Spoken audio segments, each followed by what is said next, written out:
ಅಯ್ಯೋ! ಯಾಕಾದ್ರೂ ಈ ಮಂಡೇ ಬಂತು ಗುರು ಅಂದ್ಕೊಂಡೆ ಇವತ್ತು ನನ್ನ ದಿನ ಸ್ಟಾರ್ಟ್ ಆಯಿತು. ಬೆಳಿಗ್ಗೆ 4 ಗಂಟೆಗೆ ಎದ್ದು ರೆಡಿಯಾಗಿ ಆಫೀಸ್‌ಗೆ ಹೊರಟೆ. ಆ್ಯಂಡ್ ಇಲ್ಲಿ ನೋಡಿ ಗೈಸ್ ಫುಲ್ಲಿ ಪ್ಯಾಕ್ಡ್. ಯಾಕೆ ಹೇಳಿ ಬ್ಯಾಂಗ್ಳೂರಲ್ಲಿ ಸಿಕ್ಕಾಪಟ್ಟೆ ಚಳಿ ಇದೆ.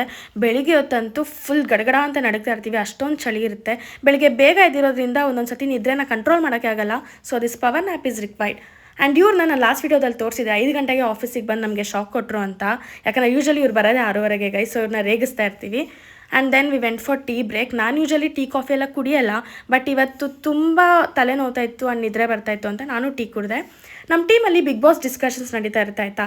ಸೊ ನೋಡಿ ಇವತ್ತು ಮಂಜು ಅವರು ನಮ್ಮ ಗಿಲ್ಲಿ ನಟಾಗೆ 99 ಓಟ್ಸ್ ಹಾಕಿದ್ದಾರೆ. ಆ್ಯಂಡ್ ಈ ಕಡೆ ಬಂದರೆ ನಮ್ಮ ಮ್ಯಾನೇಜರ್ ಅಶ್ವಿನಿ ಗೌಡಗೆ 99 ಓಟ್ಸ್ ಹಾಕಿದ್ದಾರೆ. ಸೊ ಲೆಟ್ ಸಿ ಹೂ ವಿನ್ಸ್ ಅಂತ. ಆಮೇಲೆ ಮಧ್ಯಾಹ್ನ ಆಯಿತು, ಊಟಕ್ಕೆ ಹೋದ್ವಿ. ಊಟ ಎಲ್ಲ ಮುಗಿಸ್ಕೊಂಡು ಮತ್ತೆ ಫ್ಲೋರಿಗೆ ಬಂದು ಕೆಲಸ ಎಲ್ಲ ಮುಗಿಸಿ ಮಾತುಕತೆ ಎಲ್ಲ ಮುಗಿಸಿ ಅಷ್ಟೊತ್ತಿಗೆ ಟೈಮ್ ಆಯಿತು, 4 ಗಂಟೆ ಆಯಿತು. ಲಾಗೌಟ್ ಆಗಿ ಹೊರಟ್ರಿ. ಇದಾಗಿತ್ತು ಇವತ್ತಿನ ವಿಡಿಯೋ. C you, bye.